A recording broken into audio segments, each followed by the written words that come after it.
Tumila po ng ilang metro ang lalaking motorcycle rider matapos makabangga ng isang papasaherong jeep sa Quezon Avenue sa Quezon City pasado hating gabi. Wasak ang harapan ng motorsiklo. Nayupi naman ang likurang bahagi ng jeep. Habang hinihintay ang mga rescuer, biglang bumuhos ang ulan.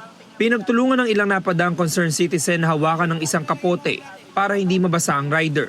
Kwento ng saksi na sa eastbound lane ng Quezon Avenue ang jeep, napakaliwa sa West Avenue. Ang motorsiklo naman, binabagtas ang westbound lane ng Quezon Avenue.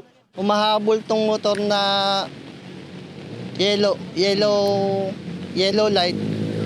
Di niya na siguro nakita yung jeep. Nasalpok niya po. Mabilis ba yung takbo ng motor? Mabilis po. Kasi po, ang layo po ng binaksakan niya po.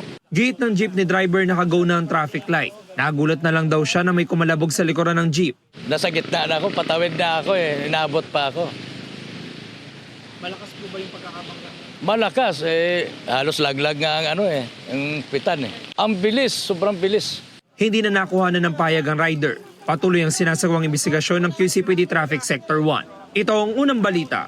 James Agustin para sa GMA Integrated News.